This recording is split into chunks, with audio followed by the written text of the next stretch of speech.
So we turn now to the topic of absolute convergence and the ratio and root tests. If you're following along in the Thomas Calculus textbook, this is section 10.5.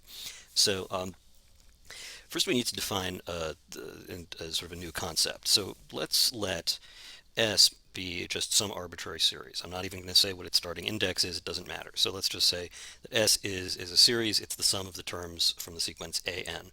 So what we want to do is define the positive term series associated with S as the sum of the absolute value of each of the terms AN. So what does this definition say? What it says is that in a series that may have some positive terms and some negative terms, what we're going to do is individually we're going to look at each term and turn each term that's negative around to positive. So if the term is negative, we just flip it around and make it positive. If the term is positive, we do nothing, so that all the terms in the series are just positive terms. So let's look at a concrete example of that. So let's suppose that we have some sequence AN. I've defined this as a geometric sequence with a negative common ratio, but it doesn't matter how we define it. We could define it in some other way. So AN is negative 1/2 to the n for n greater than or equal to 0. So let's write the first six terms in the series AN and its corresponding positive term series, sum of absolute AN. So A, the regular series, is just going to be negative 1/2 to the 0 is 1, and then negative 1/2 to the 1 is negative 1/2, and then the next term for n equals 2 is going to be negative 1/2 squared, which is positive 1/4. If we keep going, we get negative 1/8 and positive 1/16, so that's 5, negative 1/32, like that. Okay, so that's the first six terms. The series, of course, would keep going on forever, but we're just asked for the first six terms of it.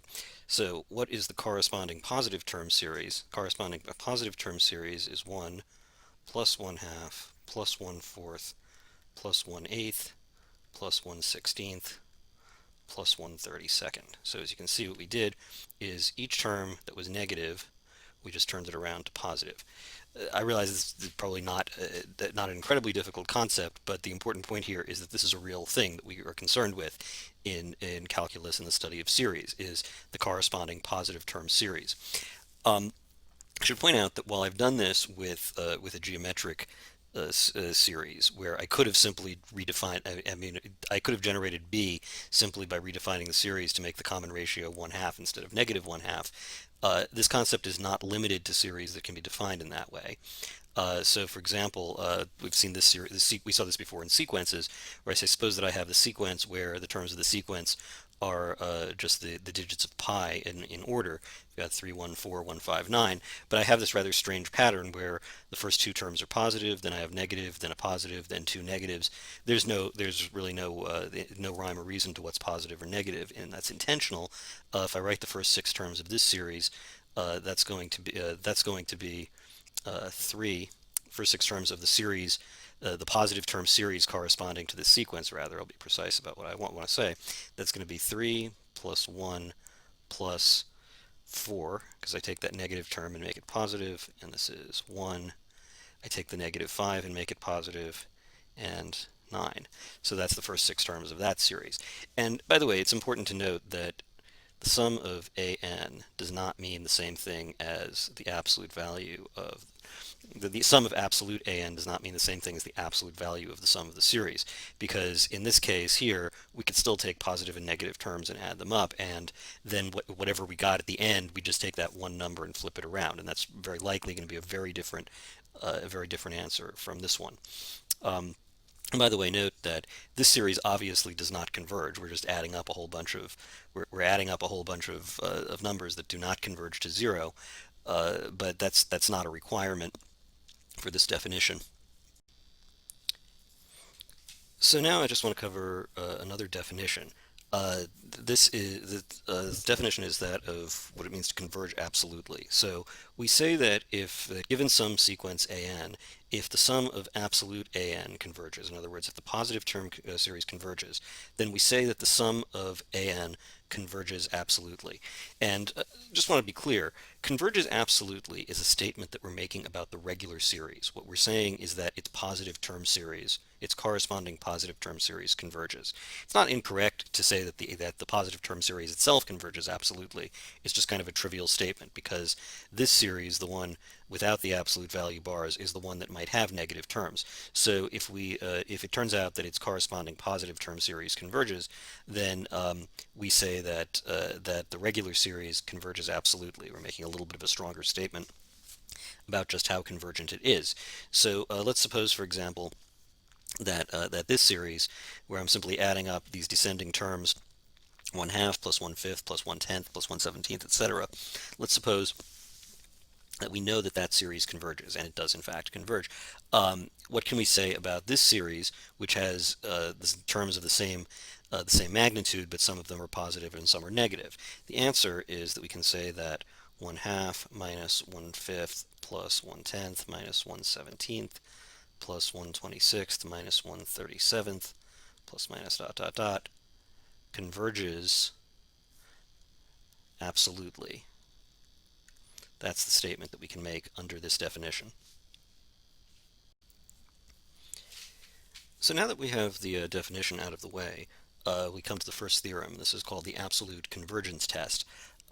So the theorem says, very simple statement, it says if the sum of absolute an converges, then the sum of an converges.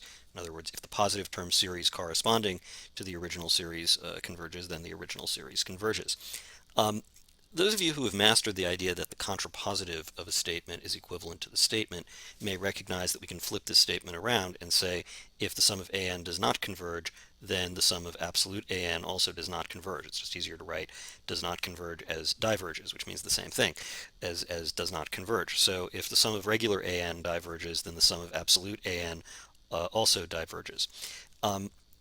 So it's important to recognize, though, which variants on this are not true. So the absolute convergence test does not say that if sum of absolute n diverges, then the sum of regular an diverges, and it also doesn't say that if the sum of regular an converges, then the sum of absolute an converges. Neither of these statements is true.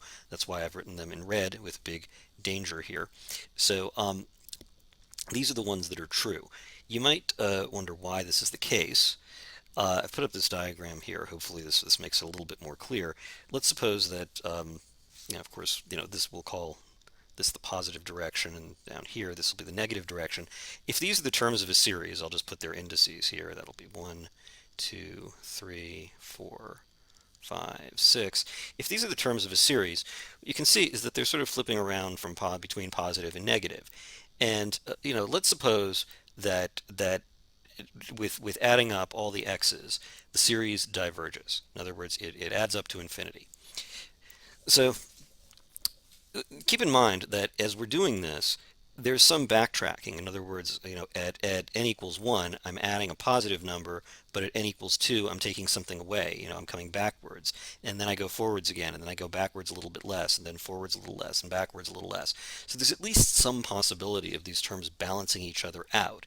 But if even that is not enough to allow them to add up to a finite number, if they still add up to infinity, even with that sort of balancing out allowed, then if I take the negative terms and flip them around and make them positive, oops, that's not where it is, it's there and there, where the O's are, those are the positive versions of the negative terms, that's certainly not going to make the situation better, because then you don't even have this possibility of backtracking. So if the regular series diverges, then the one that allows for the negative terms, then it certainly stands to reason that if I make all the terms positive, it's going to diverge even more so.